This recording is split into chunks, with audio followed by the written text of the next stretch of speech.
This story was too long for a YouTube video, so I've had to cut it down drastically. In doing so, I have to leave a lot of background information. I'm telling you this because when you hear the story, you're probably going to think to yourself, how did this happen? Like, why? I would love to tell you the whole thing, but it's complicated. I want to talk about a life-changing experience I had which helped me overcome my fear of being independent and traveling alone. Basically, a guy I knew kicked me out onto the streets of London at 2 in the morning because I refused to have sex with him. He basically wanted me to do some sexual things with him. I thought we were just friends, nothing sexual, but clearly I was wrong. So here I was standing out on the street trying to figure out what to do. This was literally my first time in London and my first week in the UK.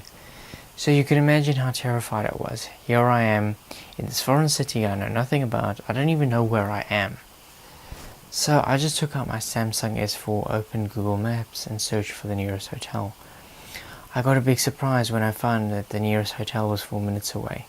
The reason for this was because I had a fold-up bike that my cousin had lent me.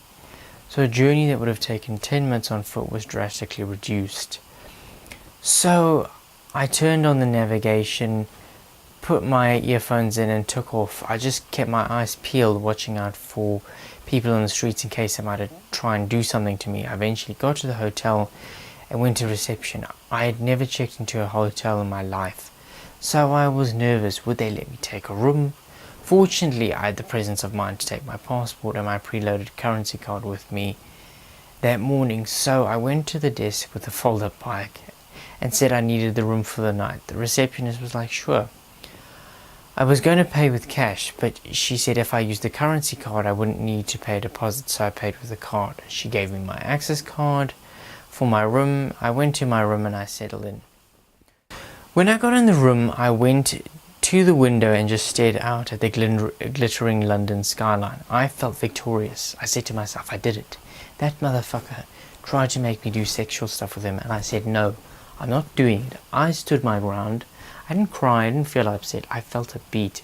I felt free.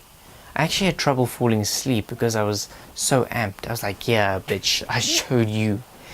The amazing thing was that I had always worried about traveling on my own. Even if things went right, it was always a question of what if something bad happened. This experience for me was the litmus test. Here I was alone in an unfamiliar place and I had gotten myself into this completely fucked up situation. And without anyone else's help, I was able to sort it out, and that was liberating to me. Of course, the situation could have gone wrong in so many different ways. Cycling at 0 to 100 was not exactly the wisest of decisions, so I wouldn't recommend someone else doing this. This whole experience has reaffirmed to me why I say travel is so important. When you are in a different country on your own, with no one around to help you, you learn very quickly how to take care of yourself. You acquire life skills that help you function in the real world. Nothing else compares to that.